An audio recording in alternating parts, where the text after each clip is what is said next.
Hello, my name is Joe Sherville. I'm 26 years old. I'm with my co-host, Chris Morris. He's 25 years old. It's 7:45 p.m. on April 21st, and we are at the How to Survive studios. I'll begin by detailing my precautions before I introduce the podcast. There are 2 microphones, each on its own independent power circuit, so if any anomalies occur, there can be a lucid, objective record. I have private landlines for today's experiment, along with my cell phone. I will now ask my co-host for his phone so that I can control all electronic devices. This alarm is set to go off every 45 minutes to remind me to change the tapes in the cameras. This alarm is set to go off hourly to remind us to eat. And we're fully stocked on wine to prevent dehydration. Now, as for the episode itself, the episode will be roughly 1 hour long. Any temperature changes greater than 5 degrees in either direction will set off an alarm.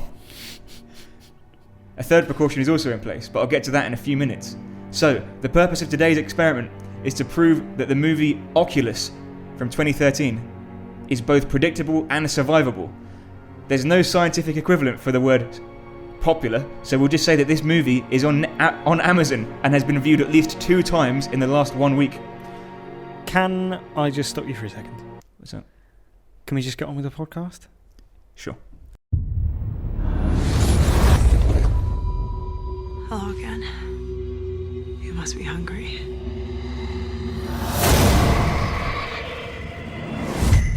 Tim is a healthy adult who represents no danger to himself or anyone else, and I believe he should be discharged. Hey, little brother. I found it. What do you mean? We only have a few days A few days for what? to keep our promise and kill it. My name is Kaylie and Russell. The purpose of today's experiment is to prove that the object behind me is responsible for at least 45 deaths in the 4 centuries of its recorded existence. Hello and welcome to episode 89 of the How to Survive podcast. Fast approaching that big 100 number, aren't we, Chris? Yep. Triple digits. Did you ever imagine it? Well, eventually. Yeah. Yeah. I mean, we celebrated episode 10 with a bottle of champagne. Yeah. Can you imagine what we'll be doing for episode 100? 10 bottles of champagne. Yeah. Yeah. How are you? I'm very well. Good to be back in the studio. It's been a little while since you've recorded. Yeah. We do these in batches. So Yeah. This week we're talking about the movie Oculus from 2013. We are. Directed by Mike Flanagan. Yeah. Who also did Hush, which was one of our big movies last year. Hmm. About the deaf-mute woman who is stalked in the woods by a madman. Of course, this movie is a little bit different. Instead of a killer, we've got a cursed mirror in the villain position. As I mentioned earlier, the movie is on Amazon Prime, and on Amazon the store, so you can buy it. It's probably pretty cheap. Yep. Most DVDs are these days. So do seek it out. It's an excellent watch. It's one of the best movies we've covered in a while. When you compare it to such things as Kong Skull Island. Yes. Yeah. It's good horror. Yeah. And as horror fans, It's a good fun. yeah, exactly. And without further ado, you've had your warnings. We're going to throw on. There will be spoilers, so there's no turning back now. No. Now, Chris, I've forgotten to write a plot recap. Taking a leaf out of your book from a few weeks ago. So this is read directly from Wikipedia. Okay. So any errors, Yeah. it's the fault of Wikipedia. So you don't donate to them. No. Yeah. The film takes place in 2 different times, the present and 11 years earlier. The 2 plot lines are told in parallel through flashbacks, with many cuts occurring between corresponding actions in each time frame.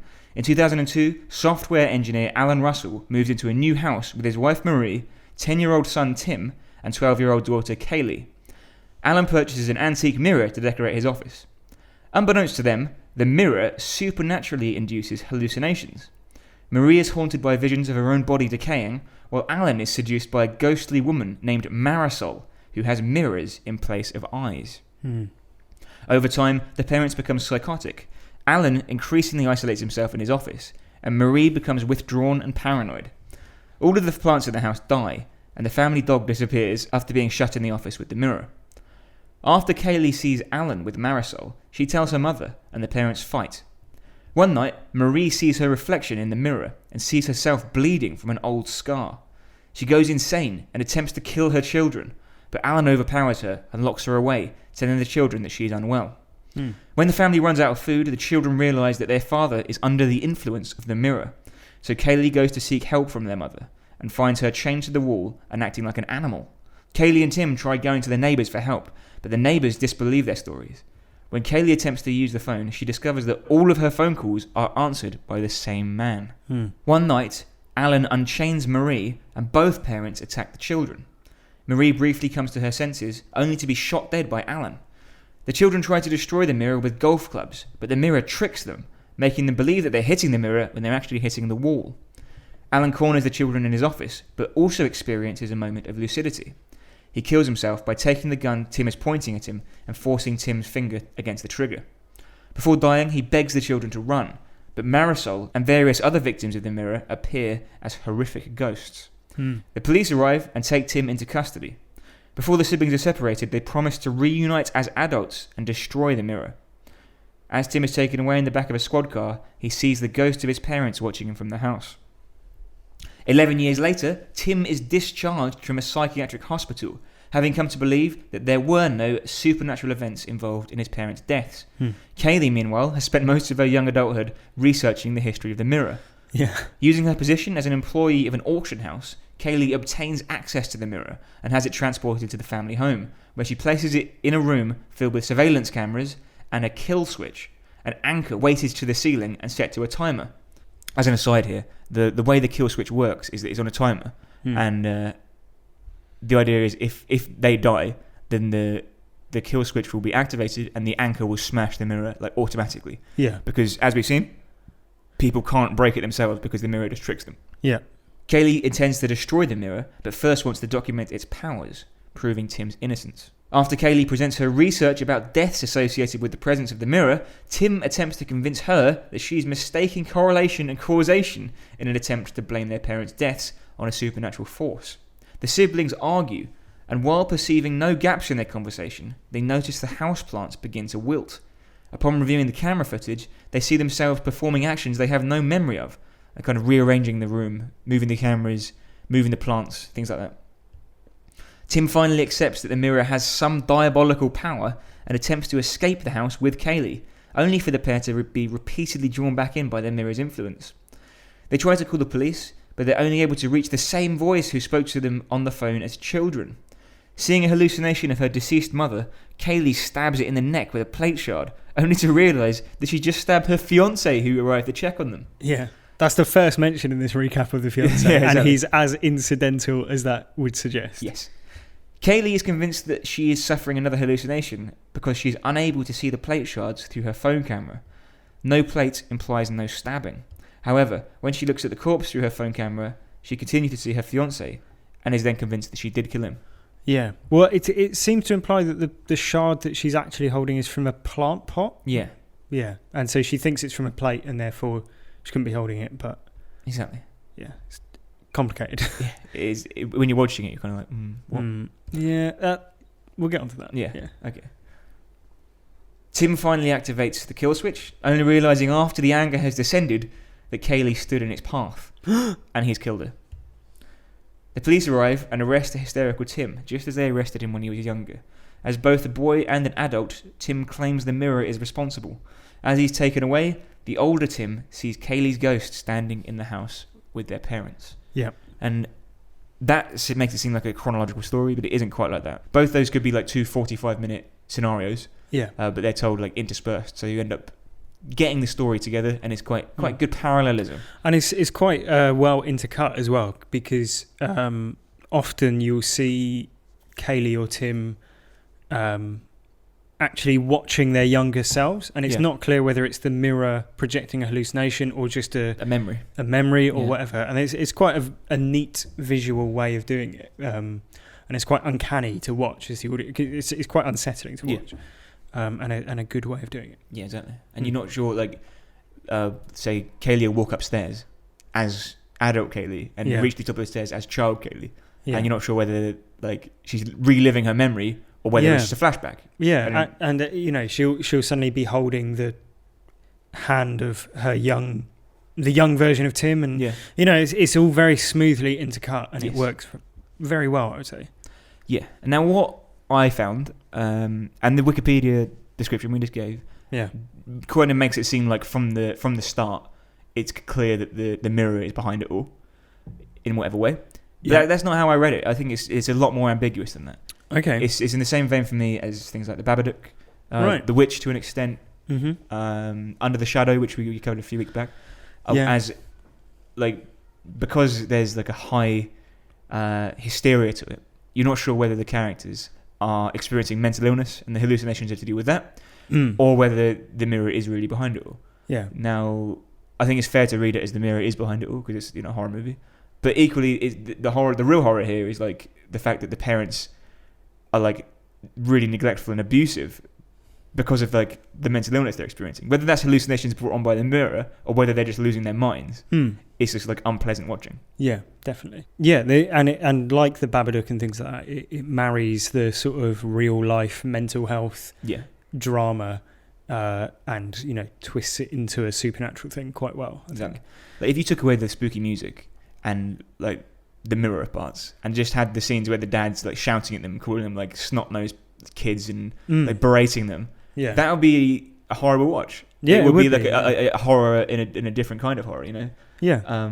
But cutting that together with like the 11 years later like stuff, makes it for like a double horror. It's like a kind of social horror. Like we talk about dinner scenes where people sit down to dinner and we expect people to behave in a certain way. Like we expect a family to sit down and have a normal conversation and to look out for each other. But in this, they're basically trying to kill each other the whole time. Yeah, and it's unpleasant.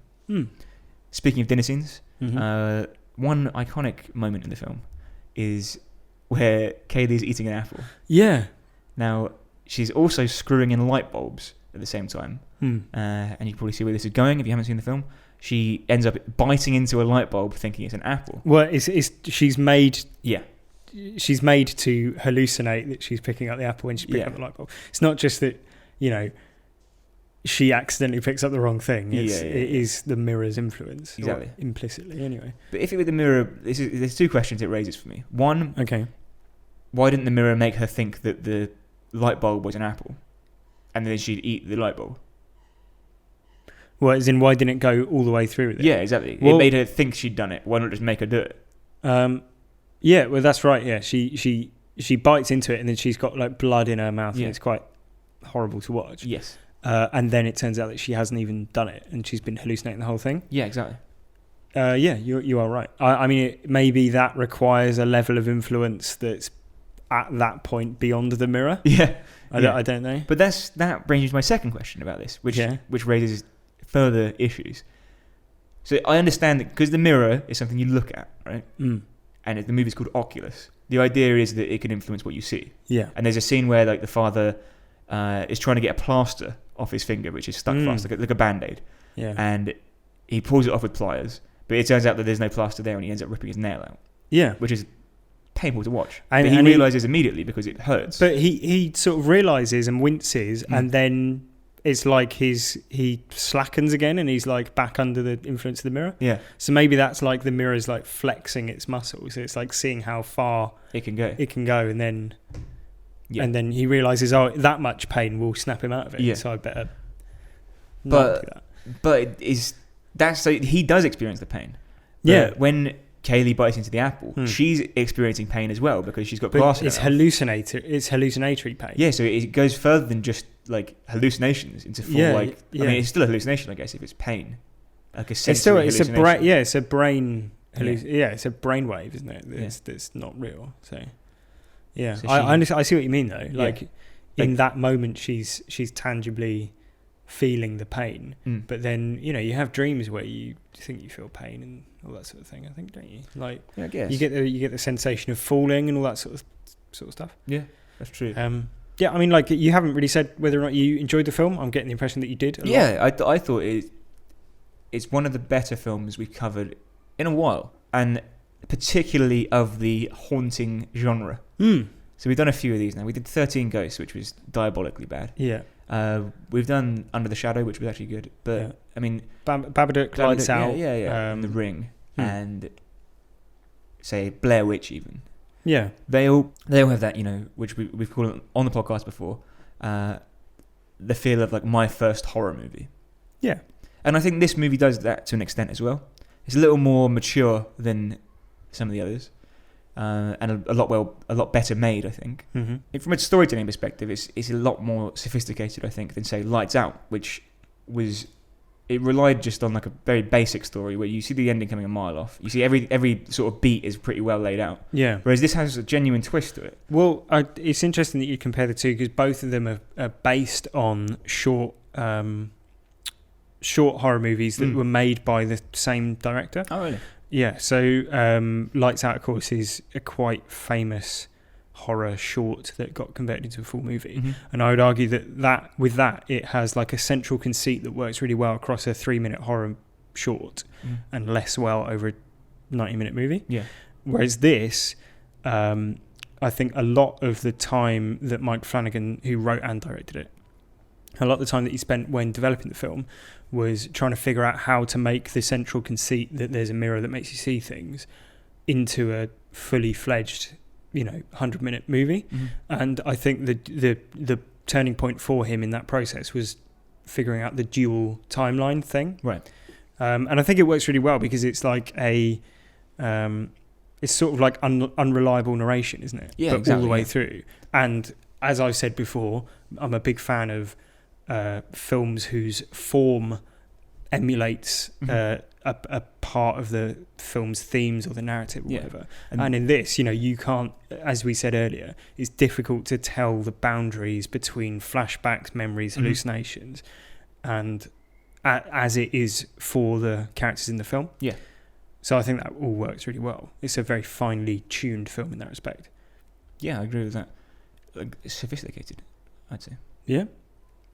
In a way that a lot of my first horror movie films aren't. Yeah, I think there are a few bits which are a bit baggy, don't need to be there. Like I think the laborious explanation bit that you lampooned in the intro, that was a little bit sort of Dusty Book syndrome. Yeah, exactly. Like this was first held by in ancient times. Yeah, exactly. And then the Earl of Watford had it in his with these drawing weird room, photoshopped pictures. Yeah, exactly. It was corny. Yeah, and then also the fiancé. Like the fiancé just doesn't need to be in there. No, because he, the fact that she does end up killing her fiancé, apparently, has no bearing on the rest of the film. No, whatsoever. If that scene wasn't in it, the film wouldn't suffer. Yeah, like why not just have that character excised completely? Yeah, because there's no drama to be wrought from that, because it's basically like the impression that I got was maybe that her fiancé only existed because she was using him to try and get to the mirror or something. Like originally that's what I thought, but then obviously he gets killed. Yeah, and I think like you could have just had that, just have the brother be part of that thing and then have it as a hallucination and like the most significant one yet. Yeah, that would make sense. Like that would be better, but like I think it's a little bit baggy in a couple of places. I guess that would be difficult though, because if you had like a fake out, she's killed him. Yeah. Then he kills her like immediately afterwards. Yeah. It's kind of like, well, we've seen it. So. Yeah, I know what you mean. Yeah, that's true. But then don't have it at all then. Yeah. Like don't have her killing someone anyway, because because her character, it's not like she's trying the whole movie not to kill people. Yeah, and also it's not like there's any negative impact in the end for her. Yeah. As a result of that. Exactly. It's meaningless. Yeah. So that was a little bit weird for me. But yeah, like I said, the dual timeline stuff works really well. It's really well edited, I thought, and well shot. Nice art direction. Yeah. Some cool ideas. A good film. Yeah. I mean, I mentioned that I felt there was some ambiguity, but you seem to be coming down heavily on the fact that it's the mirror behind it all. Yeah, I think it is. Yeah. I think that. Do you think it's meant to be ambiguous? Am I? Well, it's either that or a shared hallucination thing, which I don't buy. Like, I don't think there's enough evidence put forward to lead you to believe that it could be anything other than the mirror. Really, right. Like in the early stages of the film, yes, and like the scene where she's clearly a bit mad, and he's sort of playing devil's advocate, that works well because there's a dichotomy between their opinion. And then like the first time that the mirror's influence comes clear, I think, is when the cameras are moved. Yeah. And they have no memory of it. They have no memory of doing it. That happens to both of them. If it was just her doing it and then he watched it back with her, and then there'd be some suspicion. But I think from that point onwards, it's pretty cut and dry. And then there's also, you know, the ghosts towards the end. But they could be hallucinations, you know. I know, but then it's stretching that conceit a little bit thinly. If it is just, you know, they both independently see. Yeah. We didn't need the ghost. We didn't need the previous victims of the mirror. Also, would they imprison a 10-year-old boy for shooting his abusive father, who has had his mother chained up in a room and has been beating them and trying to shoot them? Well, if he wasn't actually in prison, he was in a psychiatric facility. Yeah. And I suppose if that 10-year-old boy was like, I killed my father because he was having an affair with a woman from a mirror, and my mother also was possessed by the mirror, they'd say this kid's crazy. Like he's that is a fair point and well made.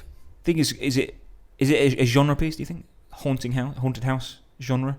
It's got all the hallmarks. I mean, yeah, basically, things that go bump in the night. Yeah, things creeping around.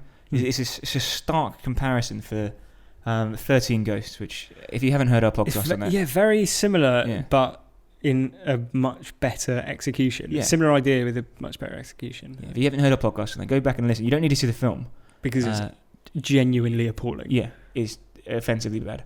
Yeah, but this is like how to do it properly. Yeah. So, who was the guy who made it? Like Steve Hunt or something? Steve Beck. Yeah, Steve Beck. Yeah. Also did Ghost Ship. Yeah, exactly. And no other films. Go and watch Oculus before you make your next haunted house, because you could learn a thing or two. Yeah. Chris, you know we like to share trivia. Yeah, absolutely. About the wider genre we're discussing, and this week haunted house movies. Now I'm going to just list things to you. I think that could be boring. Instead, let's play my Haunted Objects in Movies quiz. Lovely. I only like trivia when it's delivered in the form of a quiz. Yeah, a minor competition against yourself. Yes. Yeah. I'm going to ask you 5 questions, and some are multiple choice. You know, some require an open answer. Yeah. But I'll let you know each time.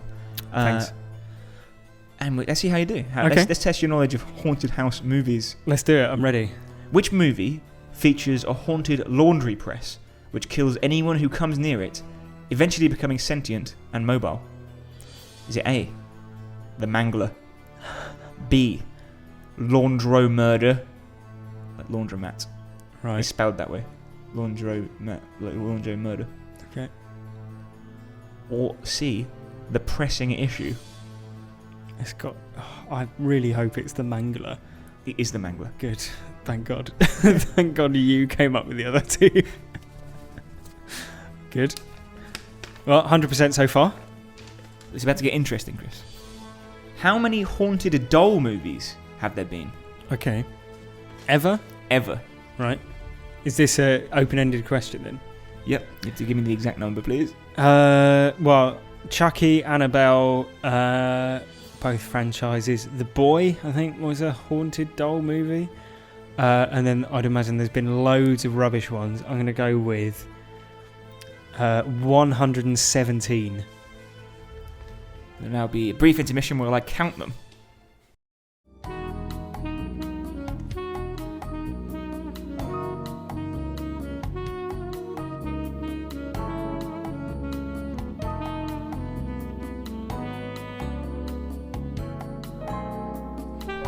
It was 105. Oh, I wasn't far off then. Yeah, what do you say? 117. There you go, not bad. That does include 2017's Cult of Chucky, which is yet to be released. Okay, looking forward to it. Yeah. A bonus question: how many can you name? Oh, not many. Annabelle, The Boy. Yeah. Chucky, Bride of Chucky, Curse of Chucky, Seed of Chucky. Yeah. Cult of Chucky, as we said. Cult of Chucky. Yeah. Child's Play. Yeah.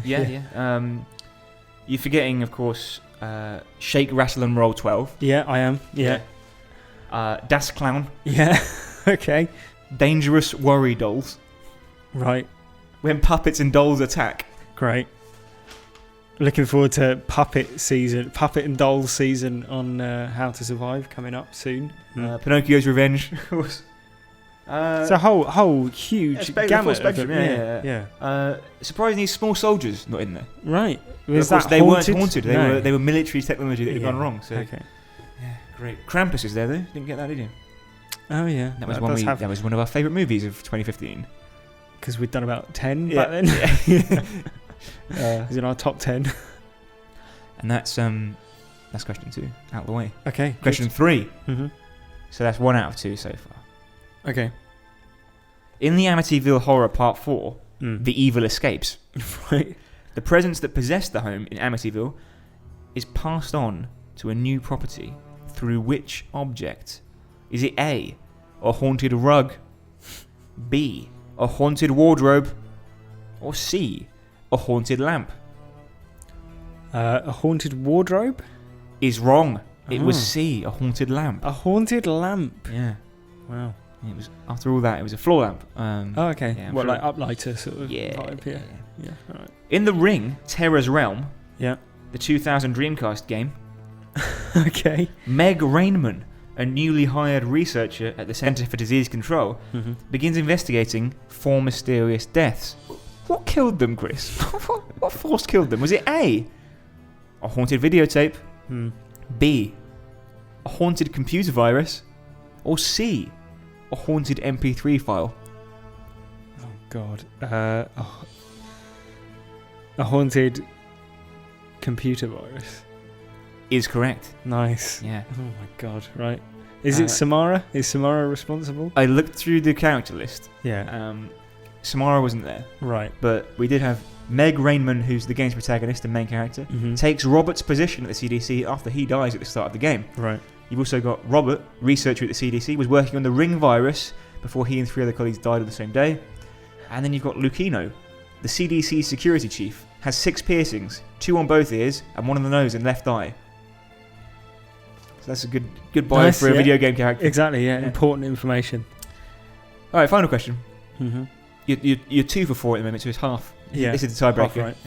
Yeah. In the movie Brain Scan, a traumatized teenager is driven to commit foul murders after doing what? A, eating a haunted roast dinner. B, playing a haunted video game. Okay. Or C, having a scan in a haunted MRI.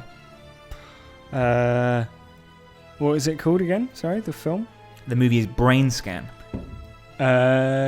I think it's B, playing a haunted video game. It is. Yeah, you tried to throw me off with the MRI scanner. Yeah.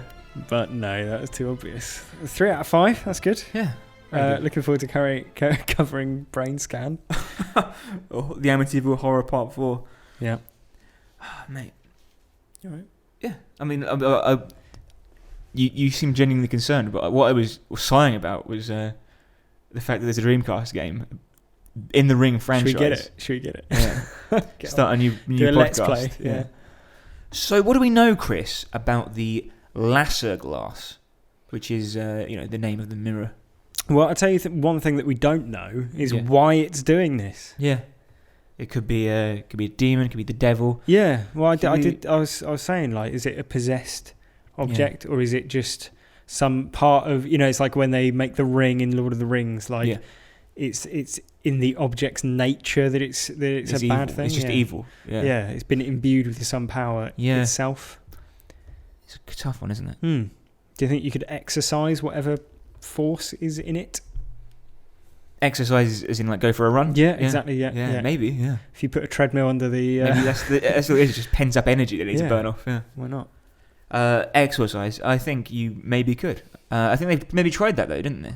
Did they? I think one of the people had like tried to get. Oh yeah, no. He was that the priest who strode across like a university campus, saying that it needed to be exercised, and then stood in front of it for like 10 minutes and then just walked out into traffic. Yeah. And then the photo of him walking out into traffic is on a bridge. Yeah. So it's like he must have walked some distance to then walk onto the bridge. And it was in the 20s, so someone was just like walking past with a camera and snapped him. Yeah, exactly.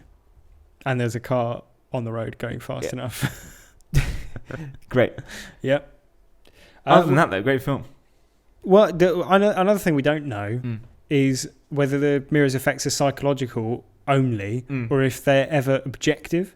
So, like the shared hallucinations, is it just clever enough to do 2 hallucinations at once? Yeah. Or is it, does it ever do something that's objectively So my interpretation of it was that it can't, like, say, hit me over the head with a baseball bat, but it could make me think that my hair was on fire so that I'd hit myself over the head with a baseball bat. Right. So I think you're holding a fire blanket. Exactly, yeah. Right.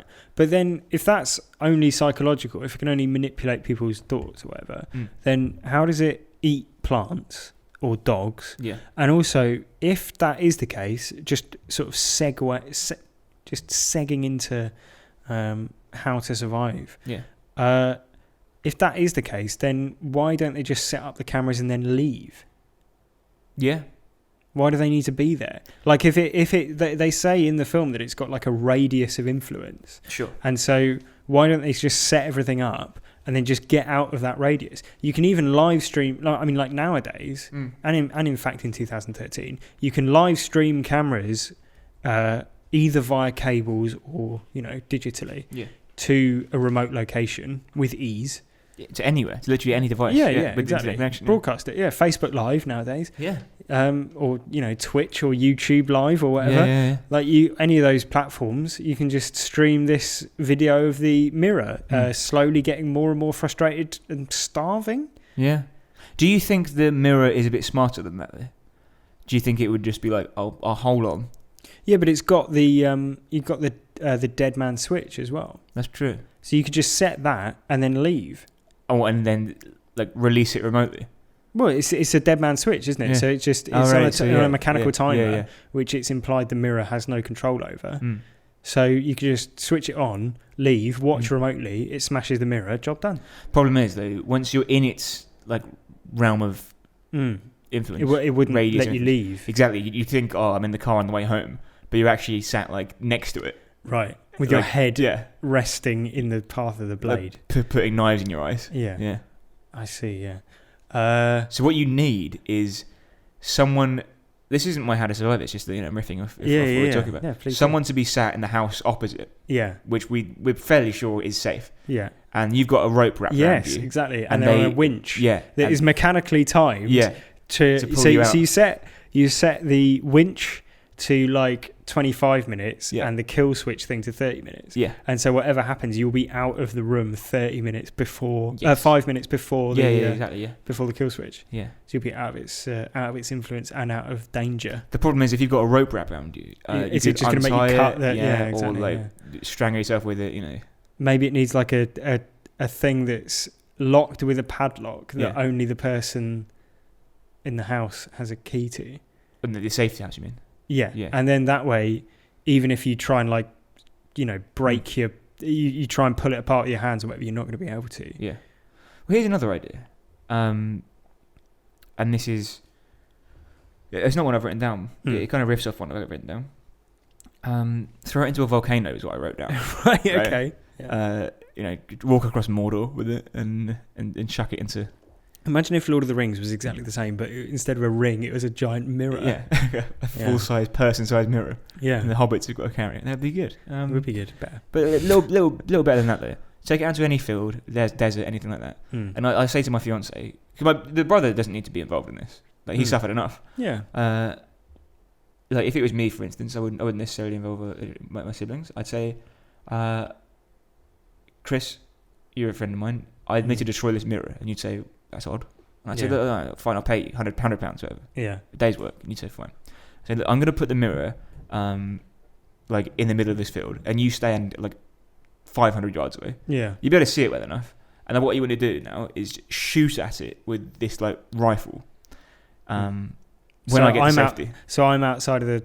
Exactly, the spirit radius. But then what I think without knowing the radius, it's tricky, isn't it? Because I might think you're like perfectly clear, and actually you've got your mouth on the end of my gun barrel. Yeah, yeah. Well, how about if you were for argument's sake, now this is a hypothetical situation. Unlike the others, which were real, you're the American Sniper guy. Yeah, or like Kyle, or like the guy from Shooter. who can shoot from like 5 miles away. Yeah, John Wick or whoever. Yeah. Yeah. Like, how about that? Well, yeah. I mean, fine, but it's the. For some reason, she had to be like the sentimental activity of doing it in the house was like more important than the logistics. Well, I think because I think she wanted evidence as well, though. That's the issue. Why?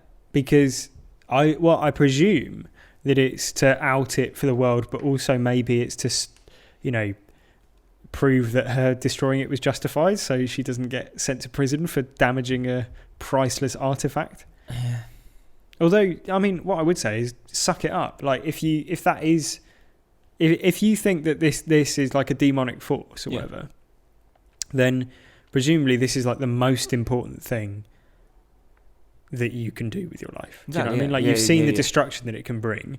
So if you go to prison for 10 years, which would probably wouldn't even be 10 years, for destroying an antique mirror. Exactly. Yeah, you just say it was an accident. Yeah, even if there's video of it, you'd be like, well, I had a funny turn. Yeah, I was mentally ill. Yeah. I'm sorry.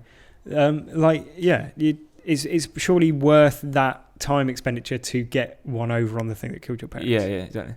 What if the dead man switch was like a Wile E. Coyote kind of trap, where it's like hanging over a cliff edge, and he just drops it into the. You put it in a box with a radioactive isotope that could break at any point. Yeah. How about you, Chris? Got any more thoughts? Well, there's.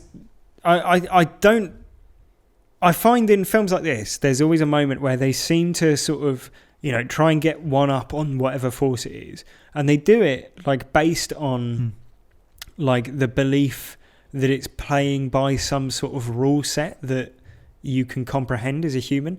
But that's ridiculous, because once you've established that it's a magical mirror, right, all bets are off in terms of what it can and can't do, surely. Like, you can't really draw the boundaries. I mean, the boundaries aren't well defined as to what its powers are, how much influence it has, how powerful it is. So don't assume it's playing by some set of rules that you've invented, which is basically what she does.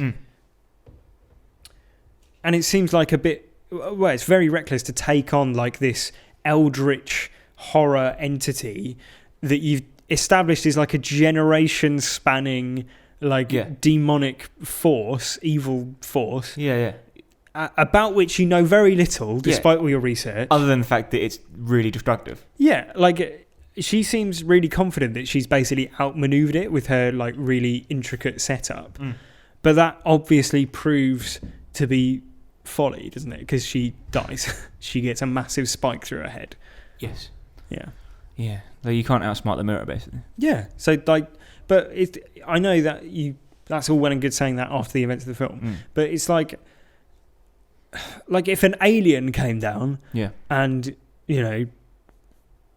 attacked you or whatever, you wouldn't necessarily, if you shot a gun at it and it, a shield, like in Independence Day, you shouldn't be surprised that like a giant alien force also has like a shield that defends itself against bullets, and it all bets are off in terms of like what the boundaries are of it. So you wouldn't base your whole plan on sending one missile, which is what they do in Independence Day. But it's folly, basically, isn't it? And the ridiculously intricate setup that this 23-year-old girl has come up with basically proves to be no downfall. Yeah, and proves to be insufficient. Yeah. So what's your overall point then? Don't think that you can outsmart like this eldritch horror force. Like, what's an eldritch horror force? Well, an eldritch horror is like H.P. Lovecraft. It's the sort of thing where, H.P. Lovecraft writes a lot of fiction. Wrote a lot of fiction about, there's a force like, or a bigger thing than humans. That the mere knowledge or confirmation of which is enough to send people mad who are like looking into it. So it's like it's beyond human comprehension. I would argue that a magical mirror that is giving you hallucinations and has been able to do it demonstrably if the mirror has seduced your father into killing your mother, it's beyond your comprehension. Exactly. I would say. So don't meddle with things that are beyond your comprehension. Okay, sound advice for general life. I think so. Fair enough. leave the glass ceiling intact and indeed the glass wall. Yeah. The thing is, right, again, I keep coming up with these kind of ideas which I haven't written down. This isn't an official Joe Sherwood survival tip, but why bother? Yeah, it's true. Yeah, it's like, we promised. So, well, he doesn't remember the promise, and it doesn't matter. Yeah, well, I think maybe he might not remember it, but she's dedicated so much time and energy to it that him going, I don't remember doing that, is probably not enough to throw her off. Yeah, and I think she wants vengeance, doesn't she? Yeah. It's bad. Yeah. It's a bad idea. Yeah. And it doesn't end well for anyone. It's a can of worms. Pandora's box. Yeah. So what I realised was the alarms in the movie, they're used to wake them up, basically. Mm-hmm. And say, like, oh, we're in a dream. Yeah. We're under the influence. Yeah. So they'd be thinking, like, oh, I'm in a pit of snakes or something. But then the alarm goes off and they're like, oh, wait, no, I'm just in my bed. Or, on the toilet. Yeah. So why don't they just, like, set the alarms to go off, like, every 5 minutes? Yeah. It's true. Why doesn't the mirror just go, like, there are no alarms? Do you know what I mean? Yeah. Yeah. Like, why doesn't the mirror start, making them think alarms, like making them think that they've already heard the alarm, and then, whatever. Yeah. Yeah, but they're actually putting their hand in, like, a vice and tightening it or something. Yeah. Very strange. But so if the alarms are that effective at, like, breaking the illusion, just, like, play them constantly. Yeah. Yeah, it's true. Yeah, because they are proven to be effective, aren't they, as well? Yeah. So, every time. Yeah. Well, unless it's happening all the time, we just don't see it. Yeah. Because it's so ineffective. We only see it on, like, the 2 out of the 15 times it works. Yeah. Yeah. No, I think you're right. Or just have more. Like, she's very sort of, like, officious and, right, now we're doing this, now drink water, now eat this energy bar so you've got food and all this stuff. Why? Well, it's because... Eating hourly? Yeah, it's because people starved, didn't they? It made some people just starve themselves to death.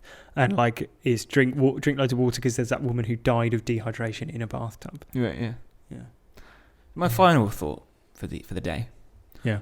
Have you been on the dark web?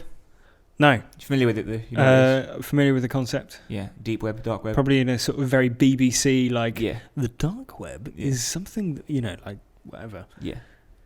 It's a secret internet underneath the current. It's basically, the internet works on sites that are indexed and linked together. These are sites that aren't, and they're hard to find. Mm-hmm. But there are marketplaces on there, which I'm aware of. I haven't been on the dark web.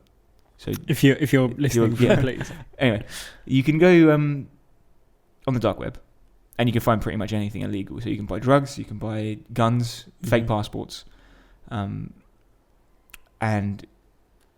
pretty much anything. You can find hitmen. There's been people who've hired hitmen, and they've been police. It's been a sting operation. Yeah, cool stories like that. Mm-hmm. Now, why not just hire someone to, like, blow up the mirror? But they might not be able to do it. Because they might be under the influence of the mirror. Right. So what if the mirror is in a building, say? Yeah. And you pay, like, £100,000 for them to blow up the building that it's in. Yeah, but how are they going to blow it up? If they'd have to do it like a missile. But then it can control electrical things, so it would stop it from detonating, presumably. Like a plastic explosives kind of thing. Right. Like a Wile E. Coyote, like, light the fuse and run. Yeah. Blow the building up so that the building just falls down on the mirror. And it'll break it, surely. Just, like, crash a plane into it. Yeah. Do any number, like, there's a lot of things you can do that are simpler, I'd say. You could put it on, like, the top floor of an apartment block. Yeah. And then blow the basement. Yeah. Like, blow the entire apartment block. Yeah, you say, like, oh, it's find the one that's going to be demolished. Yeah, exactly. And put it in the top floor. Yeah. Yeah. For various reasons that probably wouldn't work, because you'd never be able to leave. Yeah, exactly. Or take the mirror there. Yeah. I mean, you're so why the dark web? Just because you can find someone to buy. Yeah, hire a hitman. Okay. Hire. Well, there's also a website called Fiverr. I don't know if you've heard of it. So you could probably do that a bit cheaper. Yeah. But blow up a building for a £5. Well, Got to test Dark the limits web these fiber. things. Yeah, exactly. Oh, that's our alarm, Chris. Yeah. Reminding us that we are still here. Yeah. We've got to have a drink now, Joe. Yeah. Cheers. It's time for, I'll say, topped up on Beer Amaretti. Other beers are available. Beer Amaretti should sponsor us. Yeah. If you work for Beer Moretti, Yeah. get in touch or, drop us a line. At HowToSurvivePod, HowToSurviveShow@gmail.com. Yeah. All right. So what's your thoughts on that? Just like generally hire someone outside and just say that there's going to be, so that they don't break the radius of influence. So that there's going to be a delivery of this mirror driving through like City Road at 5 p.m. I want you to just like smash the car and blow it up. Yeah. It would have to be something like with enough momentum that even the control of the mirror wouldn't be enough to, like, because it would just make you swerve out the way or something, wouldn't it? Yeah, that's true. Like, that's why a plane crash would work, because it wouldn't be able to stop. Like, by the point that like a 747's like plummeting vertically at the house, it's too late. Find someone who's like Walter White kind of thing. Like minutes to live. Death wish, but also hates mirrors. Yeah, and just give them like, say, like, I'll give your family £1 million if you just drive this mirror off a cliff. Yeah. But then it just wouldn't be able to do it, though. Yeah, that's true. Make them think they're like an ice cream Basically, man, you need to remove... everywhere. Like, the whole point of her setup is that she's removed the human psychological element of it. Yeah. But not well enough. Yeah. Well, I've got one final thought for Kaylie. Okay. And like we said earlier, she's dedicated her whole life to this by the looks of things. She's only 23. Yeah. And you think of the things that most 23-year-olds do: go to university, get an education, get a job that they're passionate about. She doesn't seem... I assume her job in antiquity is just to get access to the mirror. Like, people have been travelling, like... I think she should make a change in her life. She should try making a difference to the world. Mm-hmm. Like, you get... There are awful things happening in the world that are not to do with the mirror. You have kids in the street starving, and you'd have to be blind, like, to not see all of that sort of thing. And I think, to be honest, she's been like, because of all the things that have happened to her, she's been a victim of a sort of selfish kind of love.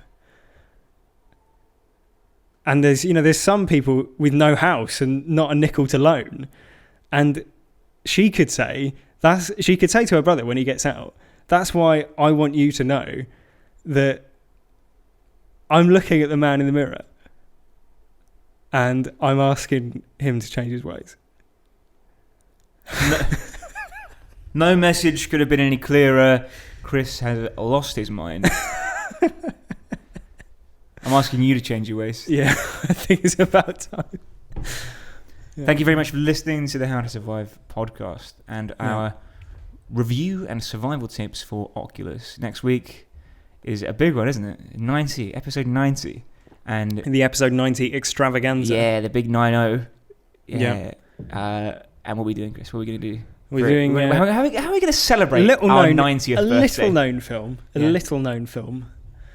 It is Indiana Jones and the Raiders of the Lost Ark. Yeah. Is that the good one with the aliens? Yeah, that's right. Yeah. Yeah, and Shia LaBeouf. Yeah. Yeah, the monkeys. Yeah, that'd be good. I can't wait for that. Yeah. Well, if you're one of the billion people who have seen Raiders of the Lost Ark, get in touch. Tell us what you think. Suggest a film as well. Oculus was actually recommended for us to cover by Sam and Kat, who are listeners. Okay. Thanks, Sam. Thanks, Kat. And they've said their thoughts on the film, survival ideas. Mm-hmm. So basically, Kat says, Kaylie, she loses it after her fiance dies, and the mirror would have known about her love interest, so she would have asked him to stay well away, and the idea of having him call in was a bad idea. Right, exactly, because it's something you could be manipulated. Yeah, which is a salient point, because the mirror could make him attack her, her attack him, as it does, could make, all sorts of horrors, happen just by having the fiancé there. And like it's obviously adding an emotional punch for her. I mean, we discussed earlier about it sort of not really resonating with us, but theoretically it ruins her life. Exactly. Yeah. So basically, don't if you're tackling a supernatural force. Yeah. Don't bring your loved ones into it. Yeah, exactly. Don't go, oh, do you want to stop by? Yeah. Like, unless they're like, there's an issue of informed consent, I think. Exactly. Like, if I was like, Joe, I'm doing this thing on Friday night, do you want to swing by at some point? You might be like, yeah, all right. If I was like, Joe, I'm trying to exercise a magic mirror that's killed dozens of people over decades. Chris, a lion is in my house, loose in my house. Exactly. I'm going to go in and get it. Do you want to come with me? Yeah. No. Absolutely not. Yeah, exactly.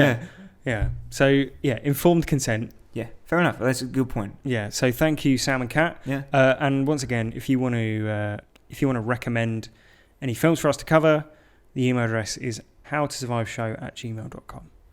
Right.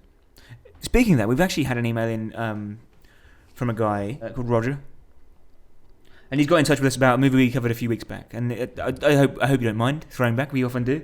No, sure. Yeah, so if you want to get in touch about a film that we've previously covered, we will go back and discuss it. Yeah, and this is exactly what we're doing now. Roger has been in touch, and he says about life. So you remember last week? Yeah. Last week we covered life. And he says, one of the ways to survive life would be to watch every Alien movie and the Blob movies before boarding. Yeah. That might give you an idea. You could also bring some CO2 extinguishers just in case you need to freeze any unfriendly alien life forms. That is true. Yeah, I mean, it's a good point. I mean, without going into spoiler territory, because obviously this is a spoiler-free zone for life. Yeah. The events in that film, a lot of them they try to solve with fire. Yeah. We don't see what would happen with cold, although it is out in the vacuum of space at one point, and it doesn't freeze, so maybe it can survive. It seems to be like a tardigrade. It can just survive most things. Exactly. Yeah. So it might work, but. Yeah, I mean, it does appear to take place in a universe where the Alien films haven't happened, because they're all not going, this is exactly like Alien. That really famous film, Alien. Yeah. But thanks, Roger. That's good. Yeah, thank you very much for emailing in. Once again, email address is howtosurviveshow@gmail.com. So do you know they're actually making a sequel to Oculus? Oh, yeah? Yeah. I don't know what it's about, but I do know what it's not about. Okay. I was chatting to a guy at work who'd seen it, and he said his idea for a sequel, which I think would be an amazing movie, right? Right. And that is to have the mirror taken into police evidence. Right. And then they're at the police station. It starts taking control of the policeman. Right. Okay. Right. So that they're all hallucinating things, and so like the haunted house becomes a haunted police station. Right. So then you've got like live guns. You've got like criminals potentially, and it becomes like a more. There's a good high concept to it. Yeah. Like that makes sense. Like, the original is just 2 people. Yeah. Why not see how it would affect more people? Yeah. Yeah. Because you could still the mirror doesn't even need to be in most scenes, because it's just like it's it looms over the film sort of thing. Yeah. Which I think is a good idea, and that's the movie they should be making. Maybe they should make a film where people just start acting weirdly at a police station, and then. Like in the background of one of the scenes is the mirror, and so people have seen Oculus. Right. Like Cloverfield. Yeah, exactly. Yeah. I think actually the guy who did, so Mike Flanagan, he directed the Ouija origin story. Okay. Ouija, Origin of Evil. Yeah. And Ouija. Ouija. The end of that film, like I haven't seen it. I just know this because it's Oculus related information. At the end of that film there's a post-credit sequence where you can see the mirror in the background of the house where all the haunted stuff takes place. Right. Whether that's canon, as they say, I don't know, but it's a cool little touch, and I'm looking forward to your police drama where they shoot all the prisoners. Yeah. It could be good. It would be good. I'd watch it. Yeah, maybe we should make it. Maybe it should be called Oculi. Yeah. Although that would only work if it's 2 mirrors. But then the mirror is called the Lasser Glass and not Oculus. So who knows? Yeah. So thanks very much for listening. Yeah. And do get in touch, howtosurviveshow@gmail.com, with your thoughts on how you would survive Raiders of the Lost Ark. A lot of people I've talked to, they say, it's hard. It's a hard one to survive because everyone survives. Spoilers. Joe. Yeah. I mean, the everyone who you'd expect to die dies, and everyone you'd expect to live lives. Yeah. So the question is, how would you survive better? Or how would you survive if you're a baddie? Find out next week. Yeah. And email us, tweet us at HowToSurvivePod. And if you've loved the show, and if you love what you hear, leave us a review on iTunes or your review podcast reviewer of choice. Yeah. And we will be grateful for it. 5 stars is all we understand. And until then, until next week, thanks again. And there's plenty to reflect on.